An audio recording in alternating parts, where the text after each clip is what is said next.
In the ICU, a patient crashes.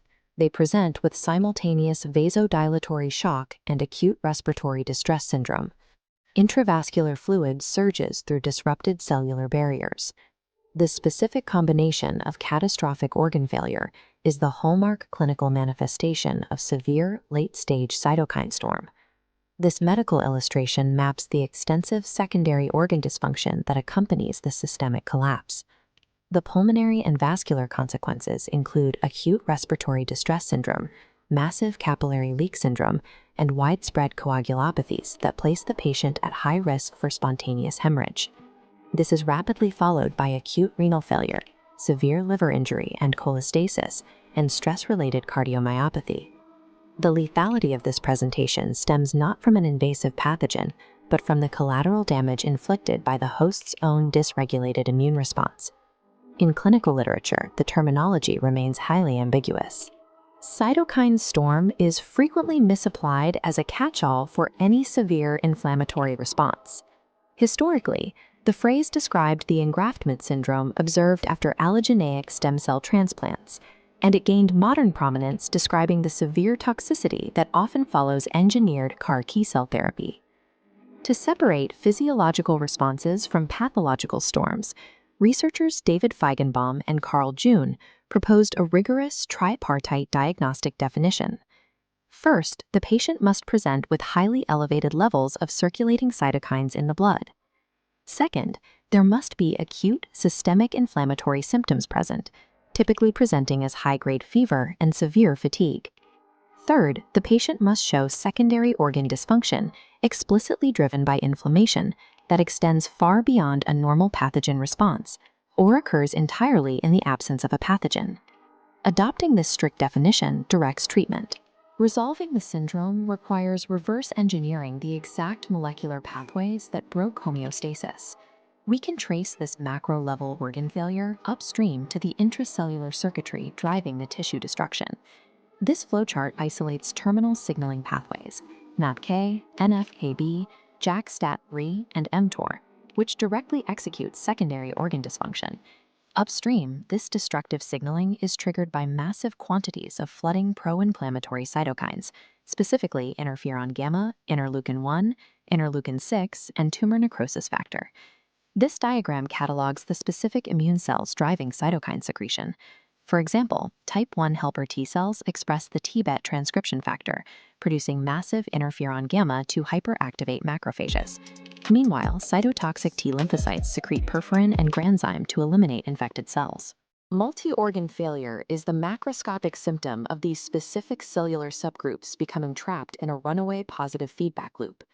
Baseline immune homeostasis relies on strict regulatory controls.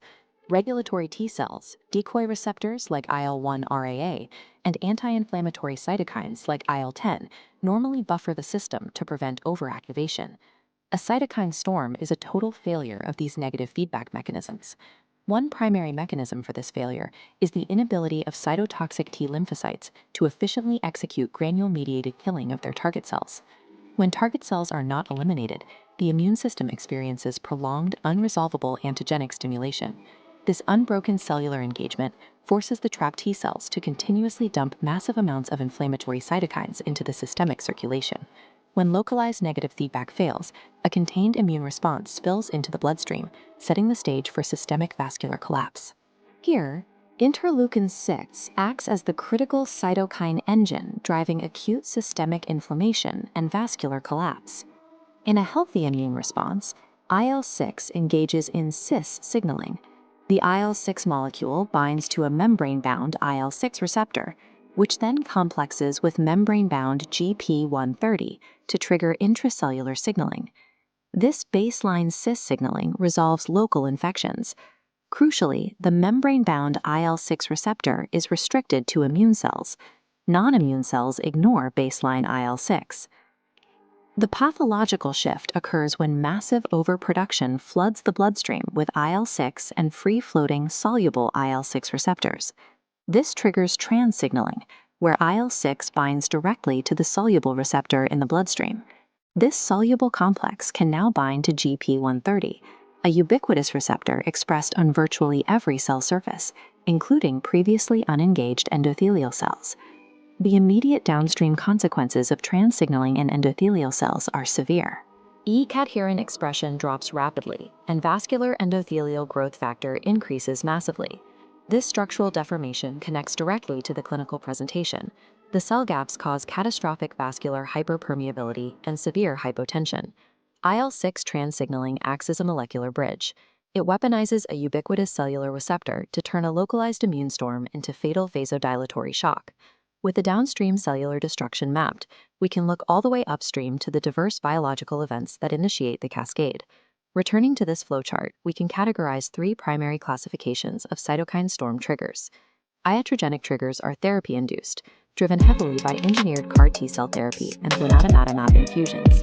Pathogen-induced triggers result from overwhelming pathogenic burdens, as seen in bacterial sepsis, COVID-19, or EBV-associated hemophagocytic lymphohistiocytosis. Monogenic and autoimmune triggers occur when genetic mutations, such as in primary HLH, cause inappropriate cellular danger sensing. Regardless of origin, all of these triggers fail via one of three modes: inappropriate sensing, an ineffective amplitude of response, or a failure to resolve the inflammation. Because the clinical symptoms of all these triggers converge into the exact same shock pathway, identifying the specific topological origin is the only way to select the correct therapy. Broad, blunt force immunosuppression is often ineffective and can be highly dangerous, particularly in pathogen-induced storms, where the host still needs to clear an infection. This clinical table charts the modern therapeutic paradigm, using targeted biological blockades to neutralize specific cytokine drivers based entirely on the underlying trigger. For cytokine storms induced by CAR T-cell therapy, clinicians deploy Tocilizumab to specifically block the IL-6 receptor and halt trans-signaling. In cases of primary HLH, the intervention relies on Emapalumab to neutralize the massive overproduction of interferon-gamma. For macrophage activation syndrome, clinicians use Anakinra to mimic endogenous IL-1RA and artificially restore the body's negative feedback loop. These targeted therapies act as literal molecular roadblocks, deployed exactly where the pathological positive feedback loop is compounding. By rigorously defining cytokine storm as a mechanical failure of immune network topology, critical care can deploy precision interventions that halt multi-organ failure and save lives.